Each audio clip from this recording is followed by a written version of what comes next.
والد صاحب چاول لائے، غریب گھر تھا تو ثابت چاول اور بہترین چاول کم ملتے تھے، تو جو زیادہ اچھے چاول تھے اماں جی نے ایک دفعہ پکائے تو وہ بڑے اچھے لگے، تو سب نے تعریف کری کہ چاول بڑے اچھے ہیں۔ تو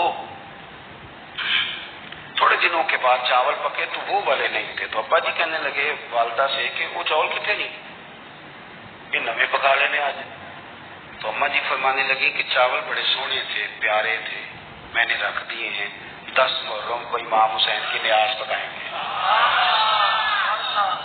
ہمارا نا آپ نے ناراض نہیں ہونا، محفل میلاد کی ہو یا 10 محرم کی ہو تو نہیں جاؤ گے ناراض؟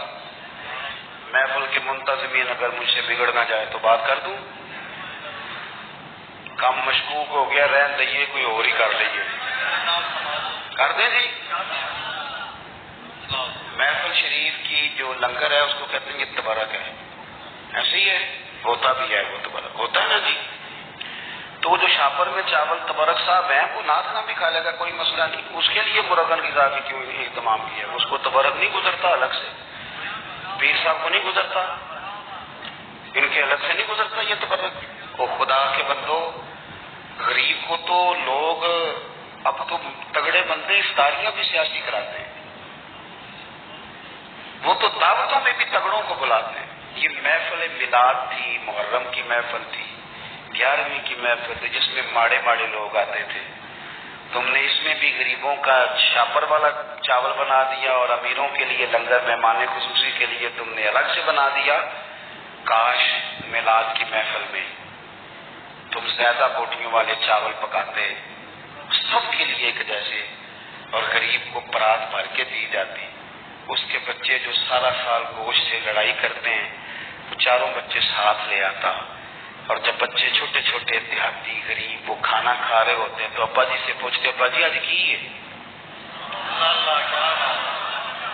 یہ بھی ایک سبق ہے میلاد کا، آج کی ہے، سانو تے کدی ایسے گوشت نہیں لبا، آج کی ہے۔ ابا جی تھپکی دے کہ پیار کر کے ہو سکتا ہے ابا رو ہی پڑتا، رو کے کہنا پتر اج رج رج کھاؤ بوٹیاں، اج رسول پاک دا میلاد شریف، مجھے بتلاؤ نا۔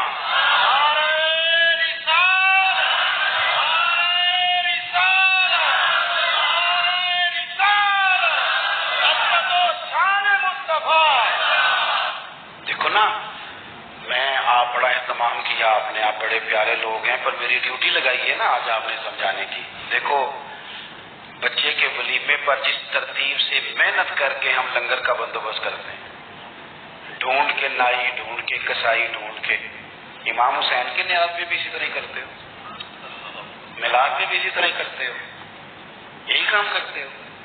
ایک مثال اور دیتا ہوں، میں نے اپنے ماں باپ سے سیکھا یہ ادب، اور وہ پڑھے لکھے نہیں تھے، سادہ تھے۔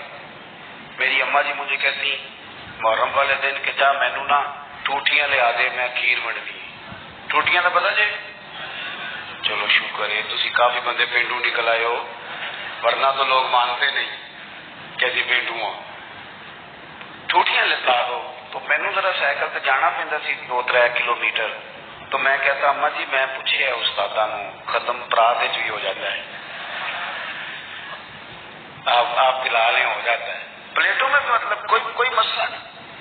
اماں جی کہتے تو نا اپنے مسئلے رکھ اپنے کول، میں نے ٹوٹیاں لے آ کے دی، تو وہ چلا جاتا۔ ایک دن میں تھوڑا سا نا تنگ ہو کے بھی گیا، یار حد ہو گئی ہے، اماں جی مسئلہ سمجھتی نہیں، میں اتنے بڑے مفتیوں کا قول سنا رہا ہوں۔ امام اعظم ابو حنیفہ کی والدہ امام صاحب کے ایک شاگرد تھے، وہ باعث تھے، بڑی زبردست تقریر کرتے تھے۔ امام صاحب کی ماں کہتی جاؤ مجھے اس سے مسئلہ پوچھ کے بتاؤ، تو امام صاحب کہتے اماں مجھ سے مسئلہ پوچھ لے، تو ماں کہتی تو بچہ ہے، ماں کے لیے تو بچہ ہی دینا، وہ اس سے مسئلہ پوچھیں۔ تو حضرت امام صاحب اپنی والدہ کا وہ استفتاح سمجھے لے کہ اس شاگرد کے پاس جاتے، مسئلہ کہتا استاد جی مجھے تو نہیں سمجھتے آتے، آپ بتائیں۔ تو امام صاحب کہتے میری اماں تیرے نام پہ مطمئن ہوتی ہے، یہ احترام دیکھو۔ فرماتے اچھا میں تجھے اس سوال کا جواب بتاتا ہوں، پھر تو مجھے بتا، اور پھر میں اپنی اماں کو جا کے بتاؤں گا، تاکہ میری بوڑھی ماں سادی طبیعت ہے وہ ذرا اطمینان میں آ جائے گی۔ اور میری اماں جی مجھے کہنے لگی ٹوٹیاں تے لے آنی پڑیں، میں چلا گیا لے کے آیا، لا کے میں نے پیش کر دی. تو میں نا اس دن تھوڑا سا میں نے پوچھا گھبرا کے, میں کہ اماں جی بس نے ٹوٹیاں دی لوڑ کا دی بغیر ٹوٹیاں تو نہیں امام حسین کے نام سے کھیر ونڈی جاتی, ضرورت کی ہے. تو اماں جی کو پتا تو تھوڑا غصے میں گیا ہے, پسینے میں شرابور واپس آیا ہے, تو ان کا لہجہ وہ ہو گیا جو ماں کا پھر سمجھانے کا لہجہ ہوتا ہے. مجھے تھپکی دی, 10 روپے بھی اضافی دیے خرچے کے, اور ساتھ کہنے لگی پتر ویکھے نا حضور دی اولاد دے نام تے کسی نو کھیر دینی, پھر انہوں آخنا ساڈا پانڈا دے کے جا. نبی پاک دی اولاد دے نام تے جو دے چھڑیا سو دے چھڑیا, ختم ہو گئی بات, ختم ہو گیا. اب اسے کہنا برتن دے کے جا. اس لیے پلیٹیں بھی جائیں یہ حضور کی اولاد کے نام کا لنگر. تیری نسل پاک میں ہے بچہ بچہ نور کا, تو ہے نور تیرا سب گھرانہ نور کا. تو ایک تو ان سے والہانہ پن. پانچویں اور آخری بات, اپنے بزرگوں کے صرف دن نہیں منانے ہیں. دین صرف منانے نہیں آیا دنیا, دین تو اپنانے کے لیے آیا ہے.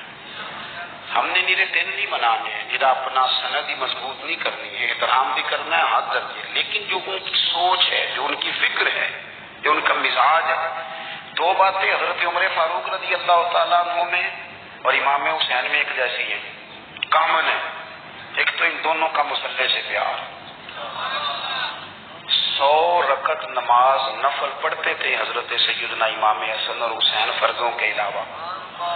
جو 5 بھی پوری نہیں پڑھتا وہ کہتا ہے مجھ سے بڑا امام حسین کا مربی کوئی نہیں. 5 آپ دیکھیں نا, 9-10 محرم کی درمیانی رات یزید کی فوجوں نے جب کہا کہ حسین یہاں جائیں گے یا بیعت, 2 ہی باتیں. تو امام حسین رضی اللہ تعالیٰ عنہ فرمانے لگے ایک رات کی مہلت دے دو, صبح بات کریں گے. وہ چلے گئے. حضرت عباس رضی اللہ تعالیٰ عنہ عرض گزار ہوئے حضور جو فیصلہ آپ نے صبح کرنا ہے مجھے تو ابھی اس کا پتہ ہے, تو آپ نے کرنا نہیں. تو آپ یہ سوچیں کہ پتہ نہیں کوئی گنجائش نکالنے لگے ہیں, یہ عجیب سے لوگ ہیں, آپ نے رات کیوں لی؟ تو امام حسین فرمانے لگے عباس تیرا کیا خیال ہے, میں نے سوچنے کے لیے رات لی. حضور کس لیے؟ تو فرمانے لگے تجھے پتہ ہے نا مجھے مسلح سے بڑا پیار ہے, تجھے پتہ ہے نا مجھے اللہ کی بارگاہ میں سجدہ کرنا کتنا سکون دیتا ہے. صبح میدان لگے گا, امید شہادت کی ہے, میرا دل کرتا ہے کہ رات رہ گئی ہے, رج رج کے اپنے رب کو سجدہ نہ کر. امام علی مقام کے ماننے والوں کا سجدے سے پیار کیوں ہے؟ عبادت ہم یقین کریں 1.5 گھنٹے کی باتیں نہیں, گپ شپ, کوئی لینا دینا نہیں. یہ کون صاحب ہے کہتے ہیں یہ درویش ہوتے ہیں. اچھا جناب, درویش صاحب 1.5-2 گھنٹے گپ شپ لگائی, ادھر کی ادھر کی, فلانے کی اس کی اس کی کہانیاں سنائی. نماز کا ٹائم ہوا تو کہتے ہیں مولویوں کا کام ہے. خدا سے ڈر. کس طرح کے لوگوں کی طرف ہم نے توجہ کر لی ہے. حضرت فاروق اعظم, حضرت عثمان غنی نے نا حضرت عمر کے وصال کے بعد ان کی بیوہ سے نکاح کیا. خاتون عرض کرنے لگی حضور میں تو بڑھاپے کی طرف میرا سفر ہے, کسی خدمت کے قابل نہیں, تو میرے ساتھ نکاح سمجھ میں نہیں آیا. فرمانے لگے خدمت کے لیے نکاح نہیں کیا, میں عمر کی عبادت سے بڑا متاثر ہوں. اتنی محنت, اتنی جدوجہد, اتنی خلافت کی پابندیاں, اتنے کام کے باوجود مصلے پہ بیٹھتے ہیں تو مزہ آ جاتا ہے. فرمانے لگے میں نے انہیں مسجد میں رج کے سجدے کرتے دیکھا ہے. تجھ سے نکاح اس لیے کیا ہے کہ آپ مجھے بتائیں گے کہ سیدنا عمر گھر کی 4 دیواری کے اندر اپنے رب کو کس طرح یاد کرتے ہیں. مجھے بتائیں یہ سجدوں سے دلچسپی, عبادتوں کا شوق, تلاوتوں کی لذت, درود و سلام کا ذائقہ ہماری نا روحانی زندگی موبائل نے بڑی بے آباد کر دی ہے. 10 منٹ ملے نہیں تو موبائل کھولا نہیں.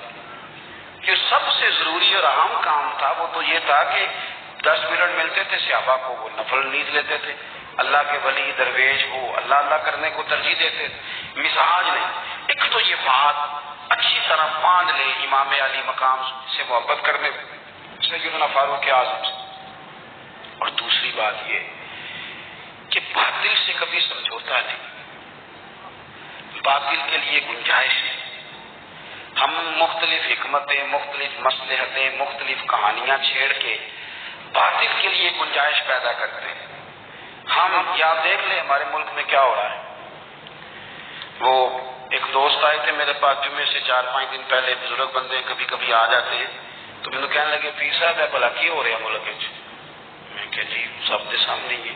فرمان لگے جدو بچپن چ کھیڈی دا سی نا تے کھیڈ دا ہار جیت دا نتیجہ نہ منن دا ارادہ ہوندا سی تے ادوں آکھیدا نہیں دوبارہ کرو تو رود ماریا ہے. کہتے نہیں یہی کچھ ہو رہا ہے سب کچھ. اور آپ دیکھیں مذاق اتنا زیادہ ہے. اب تو باہر کے ممالک ہمیں کہتے ہیں کہ کس طرح کے لوگ ہوتے ہیں، مذاق نہیں کسی کے ساتھ ہو رہا ہوتا سب کچھ، مذاق ہو رہا ہے.